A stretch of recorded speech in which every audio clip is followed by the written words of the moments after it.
Okay, so these are the issues for advertising with mobile. Still a little bit of the Wild West out there. Um, Hard to do creative. Um, and as prevalent as it is, and as quickly growing as it is, and as great an opportunity as it is, not sure whether anyone has really solved it too brilliantly yet, frankly. So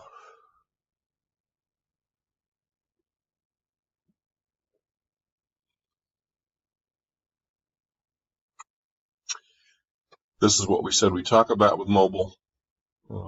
We did do a bit of history and background. We did not talk about players because you know what? It's very fragmented.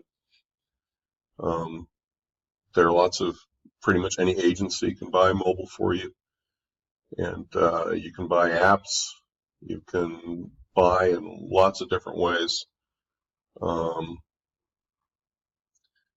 you can buy through Apple. You can buy through Android. You can buy through carriers, Verizon, etc. Lots of ways to do it. Not very consolidated yet.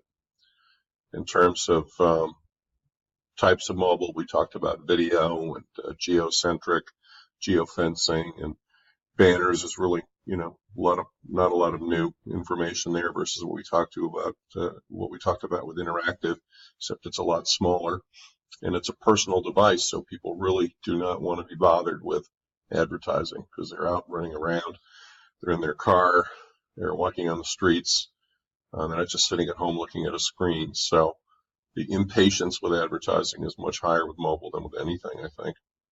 And that, of course, is one of the weaknesses. Strengths are it's with us all the time. We look at it all the time. It's part of our lives. You can reach people really at the right time, right when they're in front of a store if you want to. It's kind of remarkable that way. So, again, very top line look at mobile. And again, I very much hope that you will be making mobile advertising part of your Ocean Spray recommendations.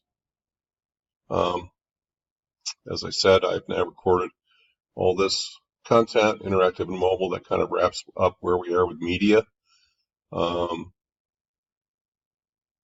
And for the live class, there will be a quiz on interactive and mobile advertising in our next class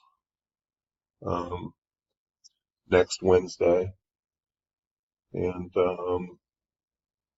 other than that,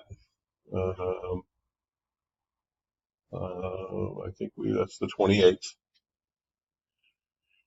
And that's pretty much it. I am going to record a little bit more content now for both classes. I am going to go back now and assess where I stand versus my objectives with this class, because we are now getting towards the end of the class and the end of the semester. And I would encourage all of you who did objectives and MBOs for the class to go back and look at how you're doing and kind of assess whether you need to do something differently or better, or just get a sense of where you are versus your objectives. I'm also going to record a module on business ethics and ethical decision making in business, and I'm doing this.